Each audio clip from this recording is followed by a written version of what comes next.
Hey guys, welcome back. It's Vibrant here. Today I'm going to be talking about why I don't think Lone Druid is that good currently. So before I say anything, I want to just mention that I'm talking about exclusively Bear Lone Druid, not Range Lone Druid. This could apply to him as well, but I don't really play Range Lone Druid. I just don't have fun with it. So we're going to start off with his counters, which are, I'm going to talk about 3 heroes, which aren't really all of his counters, but they are 3 heroes that just kind of are good against them, and they're picked a lot. PA, Slark, and Sniper. Phantom Assassin, she has 50% evasion. She can wreck you in lane if you're off lane. If you're mid, you should do fine against her, but if you're off lane, if she has support, then you're gonna do bad. You're gonna have to go jungle your off lane camps. Slark has Shadow Dance, so he can dodge your hits, which really all you do with Lone Druid is you just hit people. And it can also, he also has Dark Packet, Purge off Savage Roar, which is kind of your way of escaping ganks. And other than that, Slark is not that big of a counter to you. And then we have Sniper, which just flat out fucking outranged you. So he's better than you late game because you won't really have a game of fighting him. And that's a problem.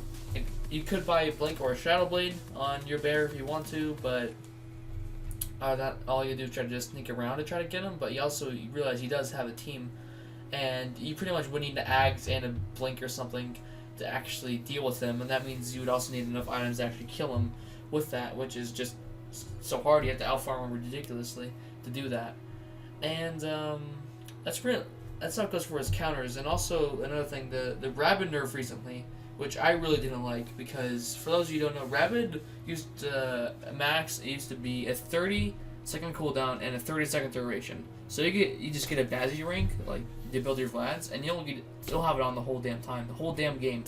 Your farm will be really fast once you hit about level 11 or so is when you would get in.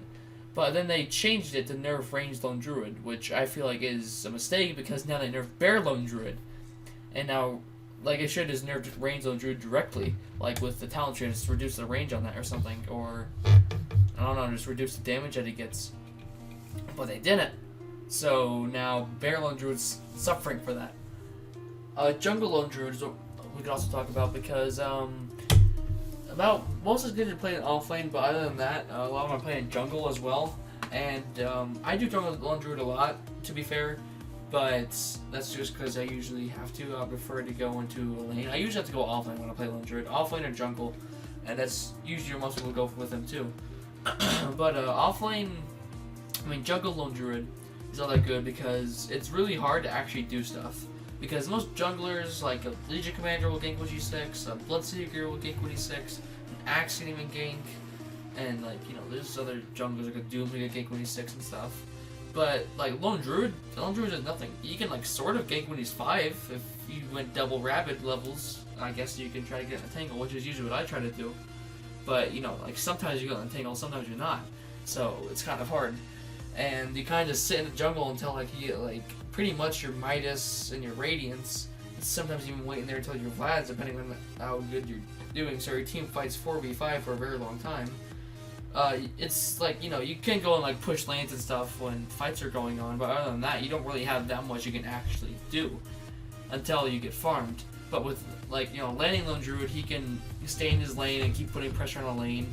At least 2 people need to be there to kind of give him trouble. With Savage Roar, he can escape ganks, and his damage is pretty good in the landing phase. So if you just leave him in his lane, he'll push towers. That's what's really good about him.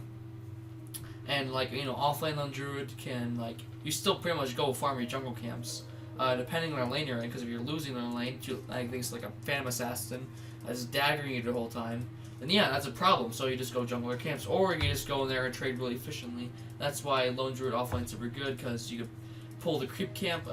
You can pull the creep wave for the very first wave and get your level 2. So you have Savage Roar, so you pretty much just can't die, is the idea.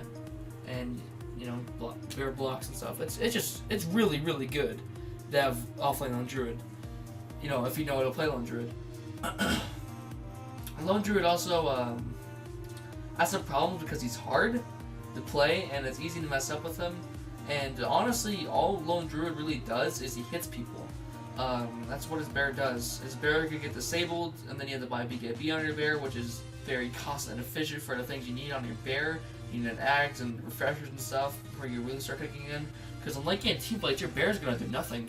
Like the carry's gonna be like farmed at that point, so the carry will just destroy your bear. And so all your bear can do is just go back door, which usually is what I do to win games as him, because I get ags and refresher. So I can do amazing. Just keep backdooring. You pretty much have 3 different bears you can use, and it's not like your bear can't fight late game. It's a lot less effective late game than it would be in mid game or startup late game. And like Lone Druid just gets out carried late game by some heroes like Alchemist, Spectre, or Medusa can all out carry him. I guess he could out carry them as well, but I feel like Medusa and Alchemist are the 2 main ones that can really beat a Lone Druid.